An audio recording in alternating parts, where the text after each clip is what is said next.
à tous, bienvenue sur le blog des nouvelles technologies. Je suis toujours au Mobile World Congress, je suis sur le stand de ZTE qui a annoncé ce Blade V8, donc un tout nouveau smartphone pour le marché d'entrée de gamme et de milieu de gamme.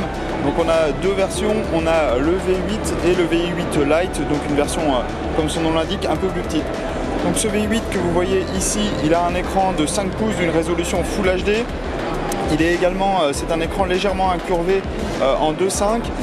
On a un processeur Snapdragon 435. On a donc 4 cœurs qui sont cadencés à 1,4 GHz et 4 cœurs qui sont cadencés à 1,1 GHz. Donc c'est vraiment un smartphone, un processeur qui convient pour les smartphones de milieu de gamme. On va retrouver également une batterie de 2730 mAh. On va avoir 4 Go de RAM et on va également avoir 64 Go de stockage qui sont extensibles par une carte micro SD de 128 Go.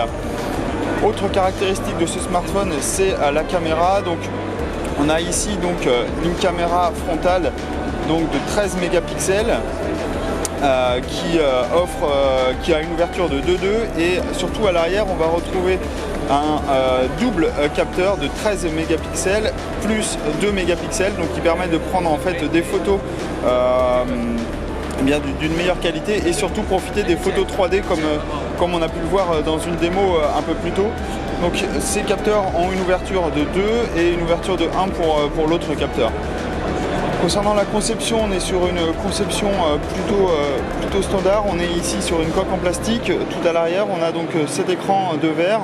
On a plusieurs coloris disponibles. Ici, c'est le modèle gris-noir. On a un modèle un peu plus gris clair. Et on a également un modèle rose.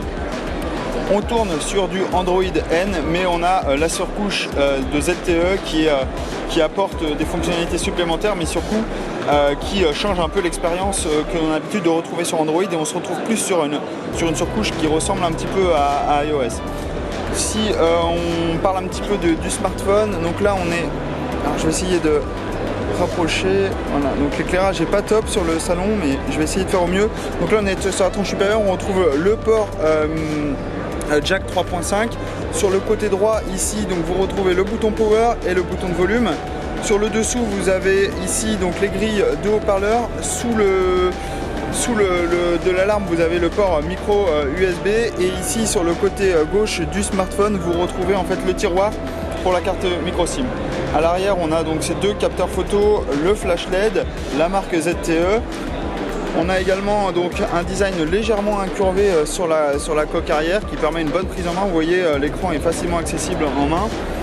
Sur la face avant ici, donc vous retrouvez ici donc le bouton, un bouton Home, un bouton physique qui va également servir d'empreinte digitale, donc pour déverrouiller le smartphone.